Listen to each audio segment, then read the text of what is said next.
este video les voy a mostrar cómo se implementa en Java la relación de composición entre clases mediante el uso de arreglos de objetos.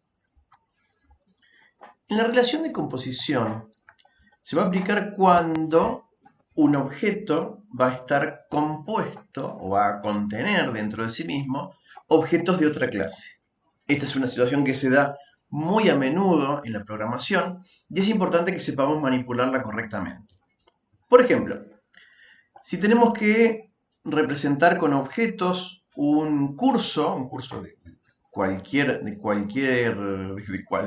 temática que haya que enseñar, podemos analizar que un curso puede estar compuesto de muchos alumnos. En ese caso, razonablemente, vamos a tener programada una clase alumno, de forma tal que esta clase alumno represente cada una de ellas a cada alumno existente inscrito en el curso. Por otro lado, vamos a tener programada una clase curso. Esta clase va a representar cada instancia de ella diferentes cursos, cada uno de los cuales tendrá un montón o un conjunto de alumnos inscritos. Entonces necesitamos que esta clase curso represente, además de tener atributos para representar el curso, el nombre del curso, el nombre del docente y lo que fuera, además va a necesitar de alguna manera representar qué alumnos están inscritos a ese curso. Para representar esto, nosotros vamos a identificar esta relación en la que decimos que un curso contiene o está compuesto de un conjunto de alumnos o de muchos alumnos. Entonces tenemos dos clases involucradas en esta relación. La clase que llamamos contenedora, que es la clase de los cursos, y la clase que vamos a llamar contenida, que es la de los alumnos. En otras circunstancias se pueden aplicar otras denominaciones. Se le suele decir a la clase curso la clase compuesta, también es habitual llamarle así. Vamos a utilizar estas dos denominaciones indistintamente. Cuando queremos hacer composición utilizando arreglos de objetos, tenemos que pensar la implementación de las mismas de esta manera. La clase contenedora va a tener un atributo de tipo arreglo de objetos, declarado como del tipo de la clase contenida. Luego, la clase contenedora va a necesitar un método en donde podamos insertar nuevos objetos de la clase contenida. En nuestro ejemplo, la clase curso va a necesitar un método agregar alumno, que reciba como parámetro el nuevo alumno que se está inscribiendo y que se encargue ese método de establecer la relación, es decir, de lograr agregar ese nuevo alumno dentro del curso, particularmente dentro del arreglo de alumnos que le hayamos declarado como atributo. Este arreglo de alumnos no va a ser visible desde afuera, el arreglo va a ser privado y no va a tener métodos ni get ni set, sino que la clase curso, la clase contenedora, se encargará de ofrecer mecanismos para consultar el contenido, pero el arreglo va a ser completamente oculto. Java nos impone con los arreglos el tema del tamaño, es decir que en el momento de crear un arreglo tenemos que indicar de qué tamaño lo queremos. Por ese motivo va a ser necesario que la clase contenedora reciba un parámetro extra en el constructor. En su constructor va a necesitar un parámetro que indique la cantidad máxima de objetos contenidos. Esa cantidad va a ser utilizada para dimensionar el arreglo, para hacer el nido del arreglo con esa cantidad. Y esa va a ser la capacidad que va a tener la clase contenedora para contener objetos internos. Es decir, si por ejemplo se instancia la clase contenedora y se le pasa como cantidad 20, bueno, ese 20 se utilizará para crear el arreglo de objetos contenidos y razonablemente no van a entrar más de 20 en la relación de composición. Entonces, ¿qué clases vamos a programar en estas situaciones? La clase contenedora es una clase común que va a tener atributos, métodos como cualquier otra clase. Por ejemplo, en el caso del curso tendrá un atributo que sea nombre del curso, nombre de la asignatura, nombre del docente, horario, etc. Con get, set, constructores, toString, lo que haga falta.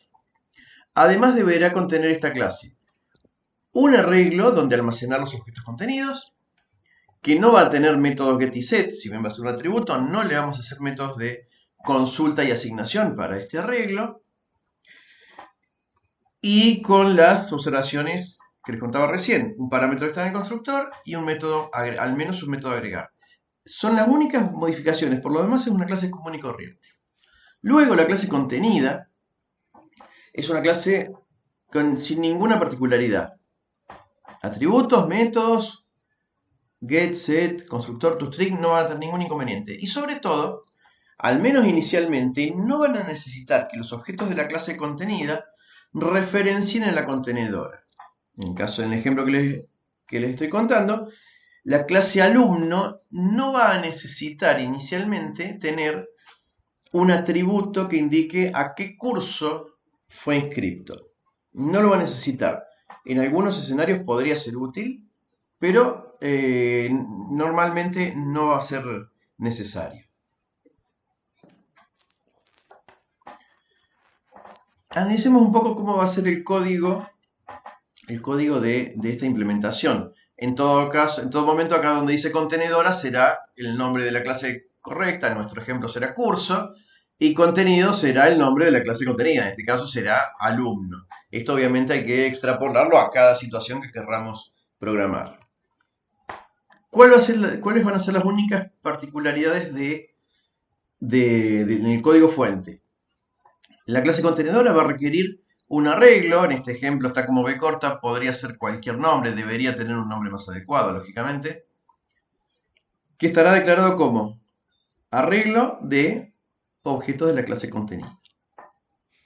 Luego, el constructor va a necesitar, adicionalmente a los parámetros que naturalmente requiere, un parámetro extra que será de tipo entero, que va a indicar la cantidad máxima o el tamaño máximo de la composición. Entonces, este atributo cantidad es el que vamos a utilizar para construir el vector de objetos.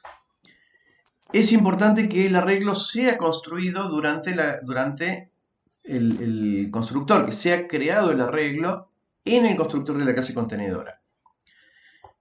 No podríamos instanciarlo en la declaración del atributo porque no sabríamos el tamaño. No podemos instanciar el vector fuera del constructor porque desde el momento mismo en que la clase contenedora es construida, inmediatamente ya pueden comenzar a llamar al método de agregar.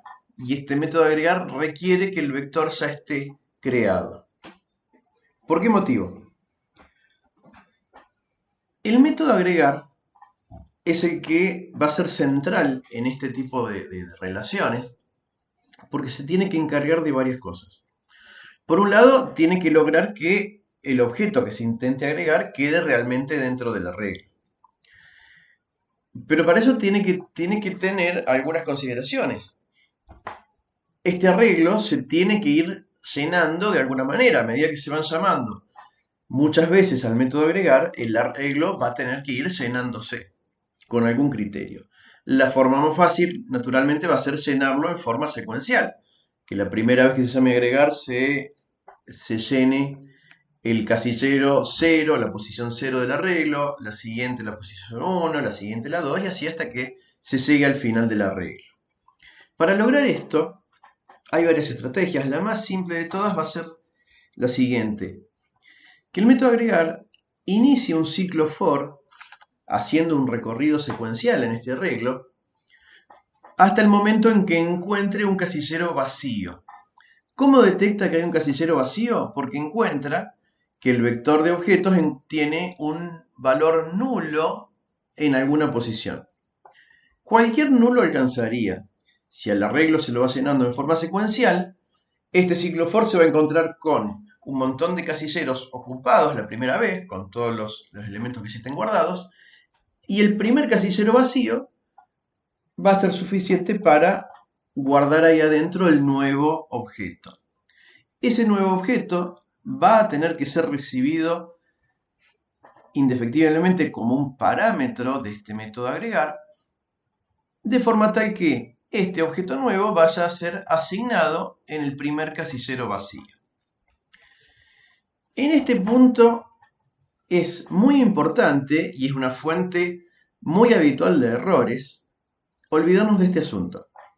El ciclo for, en el momento mismo en que puede colocar el nuevo objeto dentro de algún casillero del vector, inmediatamente debe terminar. Por lo tanto, en el mismo if que detecta un lugar libre, que llena ese lugar libre con el nuevo objeto, inmediatamente hay que cortar el ciclo con un break. ¿A qué se debe esto? Si no interrumpimos este ciclo con un break, el ciclo for va a seguir avanzando. Y al seguir avanzando en el recorrido secuencial va a encontrar otros lugares, puede encontrar otros lugares libres del arreglo. Y este if, al encontrar nuevos lugares libres, va a seguir llenando el vector con nuevas copias de esta referencia al objeto nuevo. Entonces, si no estuviera el break, ya con la primera llamada al método agregar se va a llenar todo el vector completo con un único objeto, con el mismo objeto. Van a quedar todos los casilleros del vector, todos apuntando al mismo objeto. Ya eso es un error importantísimo. El segundo error es que, si ocurre eso, la segunda llamada al método agregar se encuentra con todo el vector lleno y no encuentra lugar donde guardarlo. Así que ese segundo objeto se pierde y todos los que vengan después se van a perder. Claramente esos son dos problemas muy graves los dos, que no provocan que el programa se interrumpa. Entonces, al ejecutarlo, no se detecta que hay un error. Y el vector queda lógicamente mal cargado. Todo eso se resuelve incluyendo esta sentencia break dentro del if. Es muy importante que ubiquemos esta sentencia, que la escribamos a continuación de la asignación, y sí o sí dentro del ciclo del if, dentro del bloque del if. Esto es también muy, muy importante. Es algo que particularmente hay que memorizar y que tener mucho cuidado de hacerlo, que si no, claramente no va a andar nada de la composición. Salvando eso, es la única dificultad. Luego de que se ejecute una o más veces este método agregar, el vector ya va a tener unos cuantos objetos cargados. Entonces, razonablemente, la clase contenedora va a necesitar tener algunos métodos que manipulen los datos del arreglo.